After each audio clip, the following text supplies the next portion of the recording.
Champions ট্রফির final 9 March, কিন্তু Bangladesh group পর্ব থেকেই বিদায় নিয়েছে। চ্যাম্পিয়নদের চ্যাম্পিয়ন আর হওয়া হলো না, কাপ্তান শান্তর স্বপ্ন পূরণ হলো না। পাকিস্তানের বিপক্ষে শেষ ম্যাচটা বৃষ্টিতে পণ্ড হয়ে গিয়েছে। অবশ্য খালি পকেটে দেশে আসছে না টাইগাররা। ঝুলিতে পড়েছে একটি পয়েন্ট এবং প্রায় 3 কোটি টাকা। ভারত এবং নিউজিল্যান্ড দু দলের কাছেই টাইগাররা হেরেছে বাজেভাবে। বডি ল্যাঙ্গুয়েজে ছিল না ফাইটিং মোমেন্টাম। তবে কাপ্তান শান্ত বলছেন টাইগাররা যে লড়াই করেছে তাই তাদের অনুপ্রেরণা এবং ভবিষ্যতে শিক্ষা দিতে চান ভুল থেকে।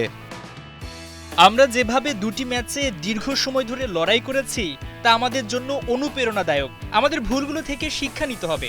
আমরা সঠিক পরিকল্পনা করব এবং তা কার্যকর করার চেষ্টা করব।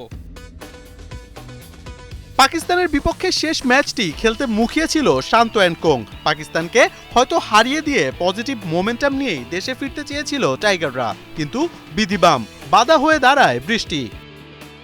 আমি খুবই হতাশ। আমরা সত্যি ম্যাচটি খেলতে চেয়েছিলাম, কিন্তু আবহাওয়ার কারণে কিছুই করার ছিল না। চ্যাম্পিয়ন্স ট্রফিতে টাইগাররা দেখিয়েছে নিজেদের ডট খেলার প্রদর্শনী।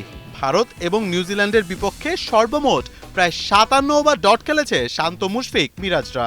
কাপ্তান শান্ত নিজেও অবশ্য চিন্তিত এই ডট খেলা নিয়ে। অনুশীলনে ঘাটতি ছিল, তাও মানছেন তিনি। আমাদের নেটে আরও ভালো অনুশীলন করতে হবে। স্ট্রাইক রোটেশন অত্যন্ত গুরুত্বপূর্ণ। আশা করি দলের সবাই বুঝতে পারবে যে আমাদের কি করা প্রয়োজন। এক সমুদ্র হতাশা নিয়ে শেষ হলো বাংলাদেশের আরও এক আইসিসি ইভেন্ট, যেখানে প্রাপ্তির চেয়ে অপ্রাপ্তির সংখ্যাটাই বেশি। মোহাম্মদ আদনান, ৭১।